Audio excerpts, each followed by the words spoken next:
കാണൂ പരസ്യരഹിതമായ ഏറ്റവും പുതിയ എപ്പിസോഡുകൾ. അപ്പൊ നമ്മുടെ കണക്കുകൂട്ടലുകൾ തെറ്റിയിട്ടില്ല. മൂർത്തിക്ക് പിന്നിൽ അവൻ തന്നെയാ, വിഘ്നേഷ്. ഇനിയിപ്പോ അവനെ അറസ്റ്റ് ചെയ്ത് ജയിലിൽ അടയ്ക്കുന്നതിന് താമസമൊന്നുമില്ലല്ലോ. അങ്ങനെയല്ല DK, അതിന് സാങ്കേതികമായ നടപടിക്രമങ്ങളുടെ കുറച്ച് താമസമുണ്ട്. എന്ത് താമസം? ഒരു പാർലമെന്റ് അംഗമെന്ന് പറയുന്നത് രാജ്യത്തെ പരമോന്നതമായ നിയമനിർമ്മാണ സഭയിലെ ഒരു അംഗമാണ്. അയാൾ അറസ്റ്റ് ചെയ്യുന്നതിന് ചില നടപടിക്രമങ്ങളുണ്ട്. നിയമപരമായി ആ നടപടിക്രമങ്ങൾ പൂർത്തിയാക്കാതെ നമുക്ക് അയാളെ തൊടാൻ പറ്റില്ല. അപ്പൊ ഇത്രയൊക്കെ കാര്യങ്ങൾ ചെയ്തു കൂട്ടിയിട്ട് അവൻ പുറത്തു നിൽക്കട്ടെ എന്നാണോ? അല്ല, അയാൾ ഇവിടെ വിട്ട് പോകാതെ പോലീസ് അയാളെ നിരീക്ഷിക്കുന്നുണ്ട്. അതുമല്ല, ലോകസഭാ സ്പീക്കർക്കും പ്രധാനമന്ത്രിക്കും നമ്മൾ മെസ്സേജ് പാസ് ചെയ്തിട്ടുണ്ട്. ലോക്സഭയ്ക്ക് പുറത്ത് ഏതെങ്കിലും ഒരു പാർലമെന്റ് അംഗം ഒരു ക്രിമിനൽ കേസിൽ അകപ്പെടുകയോ പ്രതിയാവുകയോ ചെയ്താൽ അയാളെ അറസ്റ്റ് ചെയ്യാൻ ഈ രാജ്യത്ത് ഇത്രയും വലിയ നിയമങ്ങളുണ്ടോ? അതിന് പോലീസിന് അധികാരമില്ലേ? പോലീസിന് എല്ലാ അധികാരങ്ങളും ഉണ്ട്. പക്ഷേ പോലീസിൻ്റെയൊക്കെ അധികാരങ്ങൾക്ക് വളരെ മുകളിൽ ഒരു MP MLA ഒക്കെ. അവരെ അറസ്റ്റ് ചെയ്യുന്നതിന് അവർ തിരഞ്ഞെടുക്കപ്പെട്ട സഭയുടെ അനുവാദം വേണം. ആ നടപടിക്രമങ്ങൾ പൂർത്തിയായാൽ ഉടൻ തന്നെ വിഘ്നേഷിനെ നമ്മൾ അറസ്റ്റ് ചെയ്യും. അതിനിടയിൽ അവൻ രക്ഷപ്പെട്ടാലോ? ഒരിക്കലുമില്ല. വിഘ്നേഷ് ഇവിടെ വിട്ട് പോകാതിരിക്കാനുള്ള എല്ലാ നടപടിക്രമങ്ങളും നമ്മൾ പൂർത്തിയാക്കിയിട്ടുണ്ട്. ഇപ്പൊ തന്നെ പോലീസ് അയാളെ ഷാഡോ ചെയ്യുന്നുണ്ട്. അയാളുടെ ഫോൺ കോളുകൾ പോലീസ് നിരീക്ഷിക്കുന്നുണ്ട്. ഞാൻ പ്രതീക്ഷിക്കുന്നത് ഒരു 12 മണിക്കൂറിനുള്ളിൽ അയാളെ അറസ്റ്റ് ചെയ്യാൻ കഴിയുമെന്ന്. ഇതെന്റെ അഭിമാനത്തിന്റെ പ്രശ്നമാണ്. എന്റെ കുടുംബത്ത് കയറി ഇത്രയൊക്കെ ചെയ്തിട്ടും ഞാൻ നേരിട്ടൊരു കയ്യാങ്കളിക്ക് അവനോട് ഇറങ്ങാത്തത് താൻ ഒരാൾ പറഞ്ഞതുകൊണ്ടാണ്. ഇല്ലെങ്കിൽ ഇതിനകം അവന്റെ ശല്യം ഞാൻ തീർത്തു വിട്ടേനെ. എടോ, എടുത്തു ചാടി കാര്യങ്ങൾ വഷളാക്കാതെ ബുദ്ധിപൂർവ്വം വേണം നീങ്ങാൻ. ഏത് നിമിഷവും അയാൾ അറസ്റ്റ് ചെയ്യാനുള്ള ഉത്തരവ് ലഭിക്കുമെന്ന് ഞാൻ വിചാരിക്കുന്നത്. അതിനിടയിൽ താൻ കയറി നിയമം കയ്യിലെടുക്കാനൊന്നും പോകണ്ട. എന്തൊക്കെ സംഭവിച്ചാലും അയാൾ രക്ഷപ്പെടാതെ ഞാൻ നോക്കിക്കോളാം. അയാളെ അറസ്റ്റ് ചെയ്യാന്ന് ഞാൻ ഉറപ്പ് പറഞ്ഞില്ലേ, പിന്നെന്താടോ?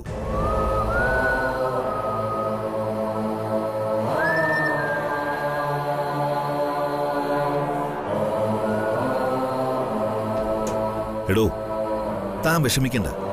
തന്റെ കുടുംബത്തെ ദ്രോഹിച്ചിട്ട് ഒരാളും രക്ഷപ്പെടില്ല.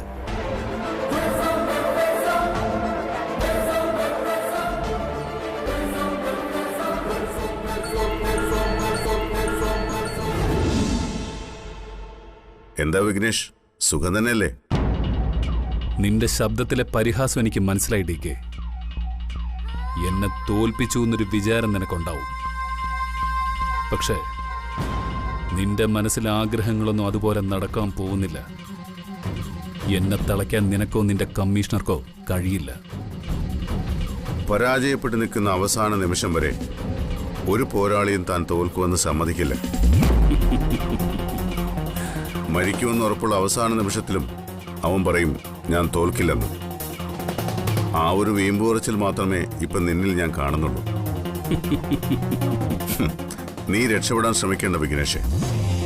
നിനക്കെതിരെ ശക്തമായ തെളിവുകളും മൊഴികളും ഉണ്ട് പോലീസിന്റെ കയ്യിൽ. നിയമത്തിന്റെ എത്ര പരിരക്ഷ നിനക്കുണ്ടെങ്കിലും നിന്നെ പൂട്ടാനുള്ള എല്ലാ വഴികളും ഞാൻ നോക്കും. എനിക്കറിയാം DK, നീയും നിന്റെ കമ്മീഷണറും കൂടി അല്പം മുമ്പ് അവിടെ ഇരുന്ന് ആലോചിച്ചില്ലേ? അതെന്നെ പൂട്ടാനുള്ള അവസാനത്തെ വഴിയാണെന്ന് എനിക്കറിയാം. പക്ഷേ അതൊന്നും വിജയം കാണാൻ പോകുന്നില്ലല്ലോ. നിനക്ക് ഞാൻ ഒരു ഓഫർ തരാം വിഘ്നേഷ്. 48 മണിക്കൂർ. അതിനകം നിനക്ക് ഇവിടുന്ന് രക്ഷപ്പെടാൻ കഴിയുമെങ്കിൽ നീ രക്ഷപ്പെട്ടു. MP എന്ന നിന്റെ പേരും പദവിയും ഉപയോഗിച്ച്, നിന്റെ സമ്പത്തിന്റെയും അധികാരത്തിന്റെയും പവർ ഉപയോഗിച്ച് നിനക്ക് ഇവിടുന്ന് രക്ഷപ്പെടാൻ പറ്റുമെങ്കിൽ നീ ഒന്ന് രക്ഷപ്പെട്ട് കാണിക്കും. പക്ഷേ 48 മണിക്കൂർ കഴിഞ്ഞാൽ കൊലക്കേസിൽ പ്രതിയായി നിന്നെ പോലീസ് അറസ്റ്റ് ചെയ്തിരിക്കും.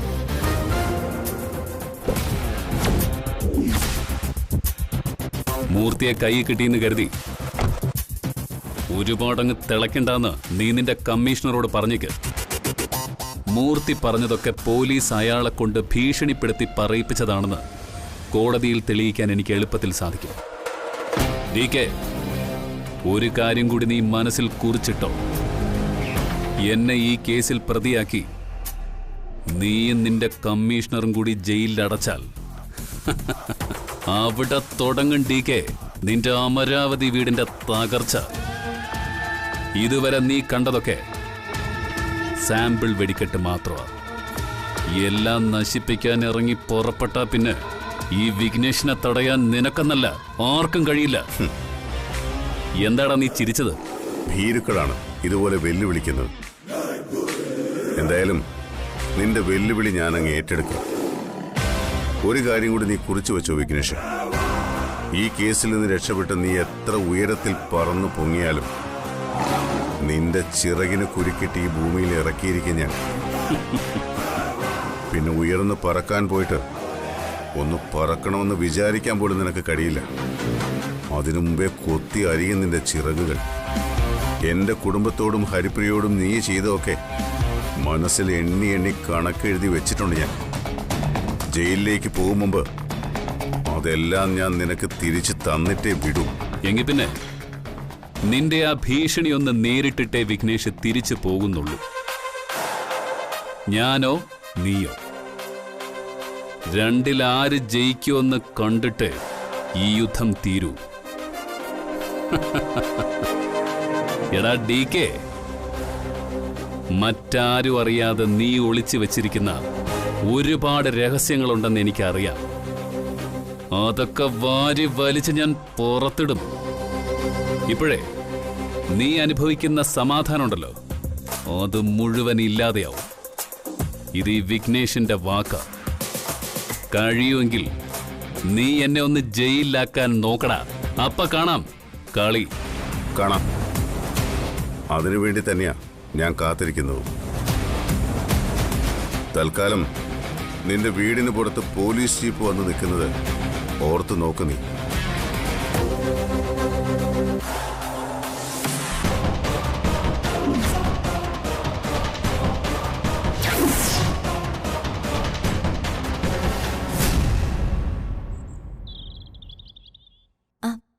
മായേച്ചി, എനിക്കൊരു സംശയം.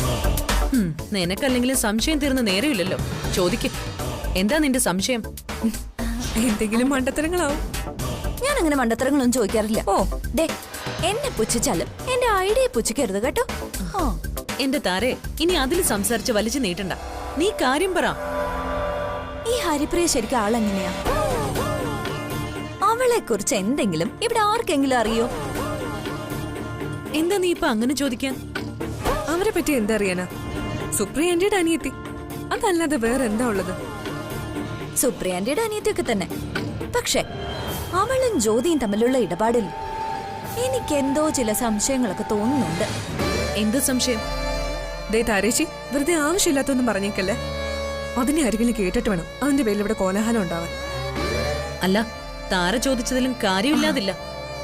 പറ താരെ, ഇപ്പൊ നിനക്കെന്താ ഇങ്ങനൊരു സംശയം തോന്നാൻ കാരണം?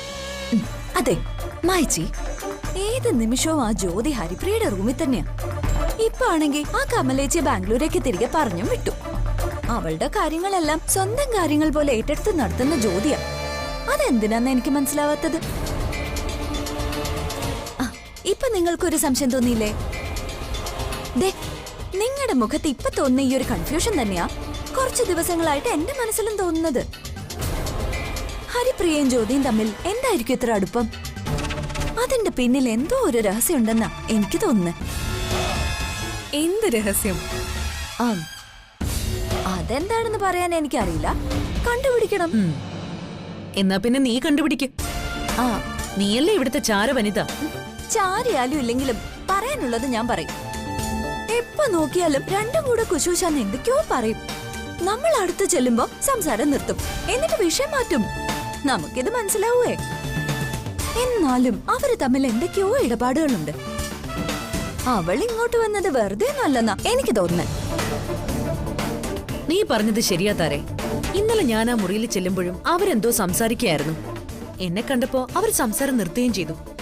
എന്നിട്ട് തമാശയായിട്ട് വേറെന്തൊക്കെയോ സംസാരിച്ചു. എനിക്ക് അപ്പോഴേ കാര്യം മനസ്സിലായി. പക്ഷേ അപ്പം ഞാൻ അതിനെക്കുറിച്ച് അത്ര കാര്യം ആക്കിയില്ല. ആണേ, ശരിയാണേ. അപ്പൊ മായച്ചിക്കും തോന്നി. ഇതാ ഞാൻ പറഞ്ഞത്, അവര് തമ്മിൽ എന്തോ ഒരു കണക്ഷൻ ഉണ്ടെന്ന്. ഹരിപ്രിയ ഹോസ്പിറ്റലിൽ നിന്ന് വന്നതിന് ശേഷം ജ്യോതിയും ഹരിപ്രിയയും തമ്മില് ഇത്രയ്ക്ക് അടുപ്പം തുടങ്ങിയെന്നാ എനിക്ക് തോന്നുന്നത്. അത് ചിലപ്പോ സിമ്പതി കൊണ്ടായിരിക്കും. എന്ത് സിമ്പതി? ആ വിഘ്നേഷ് ഹരിപ്രിയയെ തട്ടിക്കൊണ്ടുപോയി ഉപദ്രവിച്ചു. ശരിക്കും ഈ വീട്ടിൽ ആരെങ്കിലും തട്ടിക്കൊണ്ടുപോണെങ്കിൽ നമ്മളെ ആരെങ്കിലും അല്ലേ കൊണ്ടുപോകേണ്ടിയിരുന്നത്? ആ സ്ഥാനത്തല്ലേ ഹരിപ്രിയെ കൊണ്ടുപോയത്. അതുകൊണ്ടുള്ള സിമ്പതി ആയിരിക്കും. എനിക്ക് അങ്ങനെയൊന്നും തോന്നുന്നില്ല. ഇതൊന്നും അല്ലാത്ത എന്തോന്ന് അവര് തമ്മിലുള്ള ബന്ധത്തിലുണ്ട്. നമ്മൾ ഇതുവരെ തിരിച്ചറിയാത്ത ഒരു രഹസ്യം അവര് സംസാരിക്കുന്നുണ്ട്. നമ്മൾ ചെല്ലുമ്പോ അവര് സംസാരം നിർത്തുന്നത് അതുകൊണ്ടാ. ഇതിന്റെ ചുമതല നീ തന്നെ അങ്ങ് ഏറ്റെടുത്തോ. എന്നിട്ട് കണ്ടുപിടിക്കും അവര് തമ്മിൽ എന്താ സംസാരിക്കുന്നതെന്ന്. ആ, ഞാൻ കണ്ടുപിടിക്കും, നോക്കിക്കോ. അതെ, എനിക്ക് നിങ്ങൾ രണ്ടുപേരോടും വേറൊരു കാര്യം കൂടി പറയാനുണ്ട്. എന്ത് കാര്യം? നമ്മളിങ്ങനെ ഒറ്റയ്ക്ക് ജീവിച്ച് മരിച്ചാ മതിയോ? ജീവിതത്തിലെ സുഖവും സന്തോഷമൊന്നും നമുക്ക് വേണ്ടെന്നുള്ള വല്ല വാശിയുണ്ടോ നിങ്ങൾക്ക്? മനസ്സിലായില്ല. ഞാൻ നമ്മുടെ ഭർത്താക്കന്മാരെ കുറിച്ചാ പറയുന്നത്. അവരിങ്ങനെ വല്ലയിടത്തും പോയി നിന്നാ നമുക്ക് എങ്ങനെ സന്തോഷത്തോടെ ജീവിക്കാനാവും? എനിക്കാണെങ്കിൽ ഭ്രാന്ത് പിടിക്കോ? അത് ശരിയാ. ഞാൻ എന്റെ ഗോകുലേട്ടനെ ഇന്നലെ സ്വപ്നം കണ്ടു. കണ്ട സ്വപ്നം എന്താണെന്ന് വെളിയിൽ പറയണ്ട. നിങ്ങൾക്കിപ്പോ എന്താ വേണ്ടത്? അവരെ ഉടനെ തിരിച്ചു കൊണ്ടുവരണം. അത് DKയോട് പറയണം. ഇല്ലെങ്കിൽ ഞാൻ എന്റെ വീട്ടിലേക്ക് പോകും. ഇവിടുത്തെ അടുക്കള കാര്യം മാത്രം നോക്കാനാണെങ്കിൽ വല്ല ജോലിക്കാരൻ വെച്ചാ പോരെ. നിങ്ങൾ പറഞ്ഞത് ശരിയാ. ഈ വീടിന് വേണ്ടി നമ്മൾ ഒരുപാട് ത്യാഗം സഹിക്കുന്നുണ്ട്. എനിക്കങ്ങനെ വലിയ ത്യാഗിയൊന്നും ആവണ്ട. എനിക്ക് എന്റെ ഗോകുലേട്ടനെ തിരിച്ചു കൊണ്ടുവരണമെന്ന് ആഗ്രഹം. വരട്ടെ. എന്തായാലും നമുക്ക് ഈ കാര്യം DKയോട് സംസാരിക്കാം. എത്രയും വേഗം അവരെ തിരിച്ചു കൊണ്ടുവരണമെന്ന് ശക്തമായിട്ട് തന്നെ പറയാം.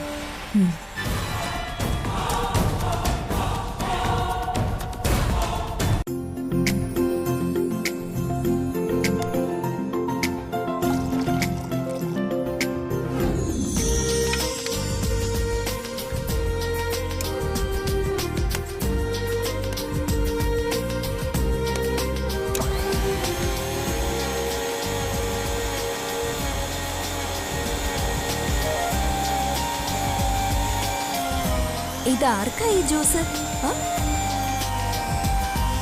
ചൂട് സമയൊക്കെ അല്ലേ, ഒരു ജ്യൂസ് കുടിക്കുന്നത് നല്ലതാ. ഓ, അല്ല ജ്യോതി, ഈ കമലേച്ചിയെ ഹരിപ്രിയ പറഞ്ഞു വിട്ടതാണോ അതോ അവര് തന്നെ പോയതാണോ? അല്ല, അവളുടെ കാര്യമൊക്കെ ഇപ്പൊ നീയാണല്ലോ ഏറ്റെടുത്തിരിക്കുന്നത്. അതുകൊണ്ട് ചോദിച്ചതാ. കമലേച്ചി ബാംഗ്ലൂരിൽ എന്തോ അത്യാവശ്യത്തിന് പോയതാന്നാ ഹരിപ്രിയനോട് പറഞ്ഞത്. കമലേച്ചിയെ പറഞ്ഞു വിട്ടിട്ട് ഹരിപ്രിയയുടെ കാര്യങ്ങൾ മുഴുവൻ ഇപ്പൊ നോക്കുന്നത് നീയാ. അത് എന്തുകൊണ്ടാണെന്നാ ഇവരെ അന്വേഷിക്കുന്നത്. DKയുടെ ഭാര്യയല്ലേ നീ? അതിന്റെ ഒരു അന്തസ്സ് കാണിക്കണ്ടേ? ഇവിടെ വന്ന് താമസിക്കുന്ന വിരുന്നുകാരുടെ ജോലിക്കാരി ആകാനുള്ളവളാണോ നീ? ഓ, അങ്ങനെ. അപ്പോ എന്റെ അന്തസ്സ് സംരക്ഷിക്കാൻ വേണ്ടി ഇറങ്ങിയതാ മൂന്നുപേരും കൂടെ അല്ലേ? ആ ഹരിപ്രിയയ്ക്ക് കുടിക്കാനായിരിക്കും ഇവൾ ഈ ജ്യൂസ് ഉണ്ടാക്കുന്നത്.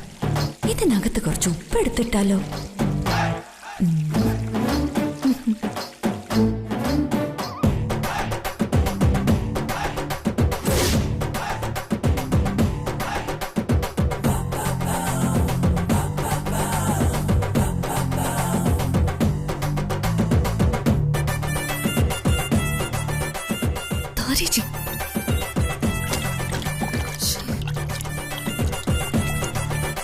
അല്ല, നീ എന്താ ഞങ്ങൾ ചോദിച്ചതിന് മറുപടി ഒന്നും പറയാത്തത്? ഇതിനൊന്നും ഒരു മറുപടിയും അർഹിക്കുന്നില്ല. ഞാൻ നിങ്ങളോട് നേരത്തെ ഒരു കാര്യം പറഞ്ഞില്ലേ, നമ്മളിൽ ഒരാളെ തട്ടിക്കൊണ്ടുപോയി ഉപദ്രവിക്കുന്നതിന് പകരമാ ഹരിപ്രിയയെ ആ വിഘ്നേഷ് തട്ടിക്കൊണ്ടുപോയത്. അതിനുള്ള നന്ദിയൊന്നും നമ്മൾ കാണിക്കണ്ട, പക്ഷേ ഉപകാരസ്മരണം അതെങ്കിലും നമുക്ക് വേണം.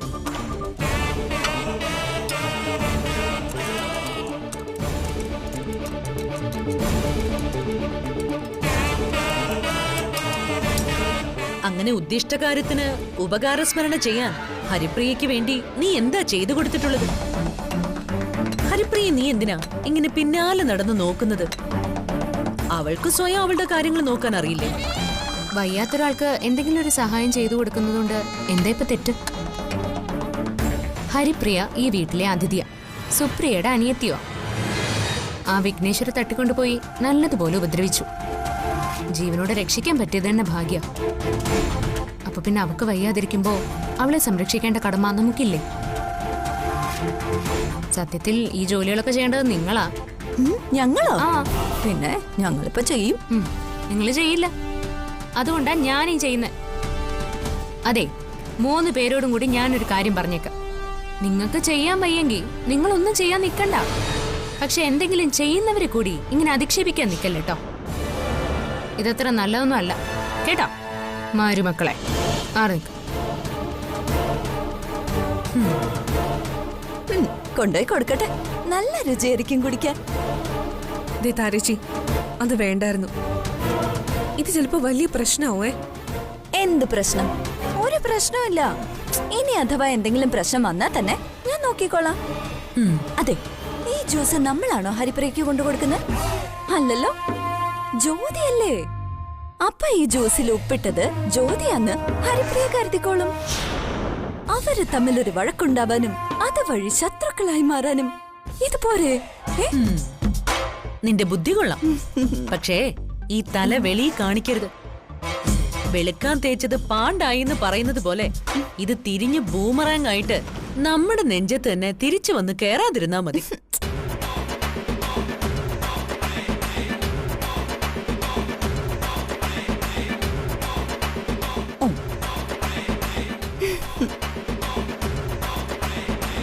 മോളെ,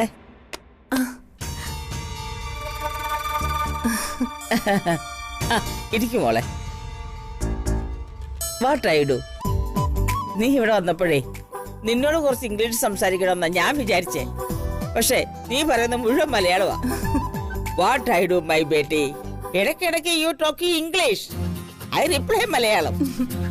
മലയാളം സംസാരിക്കാനുള്ള കൊതി കൊണ്ടാ ഞാൻ ഇങ്ങോട്ട് വന്നത്. നമുക്ക് നമ്മുടെ മലയാളം പോരെ അമ്മേ? Yes, okay. അങ്ങനെയെങ്കിൽ അങ്ങനെ. മലയാളത്തിലേ നിന്നോട് ഞാനൊരു ക്വസ്റ്റ്യൻ ആസ്ക് ചെയ്യട്ടെ? കൊള്ളാം. ഇത് ഏത് മലയാളം? This is Padmavati Amma's Malayalam. അപ്പൊ ഞാൻ ചോദിക്കട്ടെ? ചോദിക്ക്. എപ്പോഴാ ബേട്ടി റിട്ടേൺ ഗോയി? എന്താ എടി, നീ അമേരിക്കക്കാരിയായിട്ടും നിനക്ക് ഇംഗ്ലീഷ് ഒന്നും അറിയത്തില്ലേ? നീ എപ്പോഴാ അമേരിക്കയിലോട്ട് തിരിച്ചു പോകുന്നേന്ന് ഞാൻ ചോദിച്ചു കേട്ടില്ലേ? എപ്പോഴാ പോകുന്നത്? പോണം. അധികം താമസമില്ല.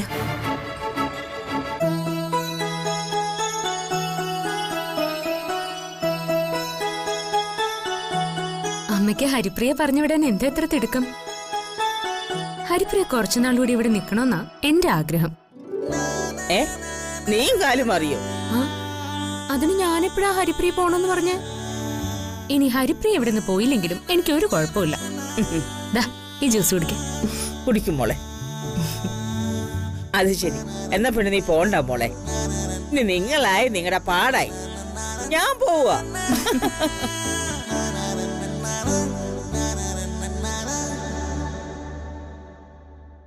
അമ്മ ചോദിച്ചത് നീ കാര്യാക്കണ്ടാട്ടോ.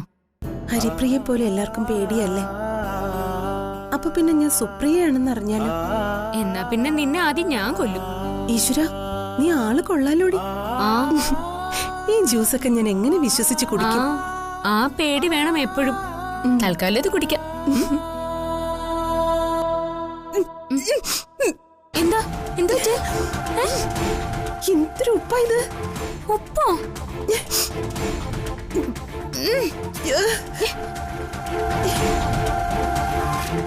നിനക്ക് അബദ്ധം വല്ലതും പറ്റിയാണോ? അല്ല, ഇതിപ്പോ എങ്ങനെയാ?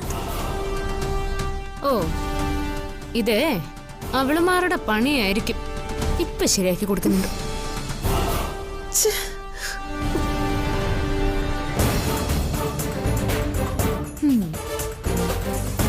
ഇന്നത്തോടെ അവളുമാരുടെ എല്ലാ അടുപ്പും തീർന്നോളും. ബൂമറാങ് പോലെ തിരിച്ചു വരാതിരുന്നാ നന്ന്. ദേ നോക്കേ, ബൂമറാങ് ദേ വരുന്നു.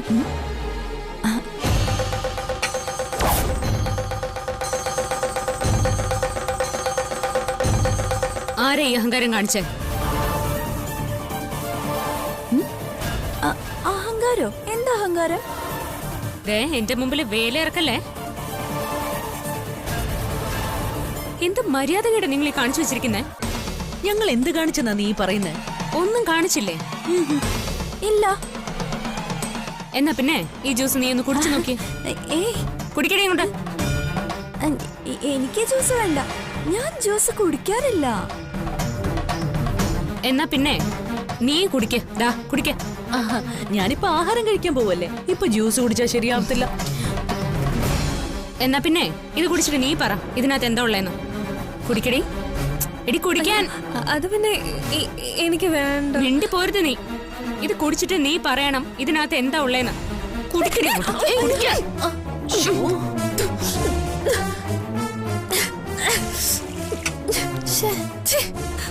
എന്തൊരു ഉപ്പ! ആരാ ഇതിനകത്ത് ഉപ്പിട്ടത്? ജ്യൂസിനകത്ത് ആരെങ്കിലും ഉപ്പിടും? അത് തന്നെയാ ഞാനും ചോദിക്കുന്നേ. നിങ്ങൾ 3 പേരിൽ ആരാ ഈ വൃത്തിയോട് കാണിച്ചേ?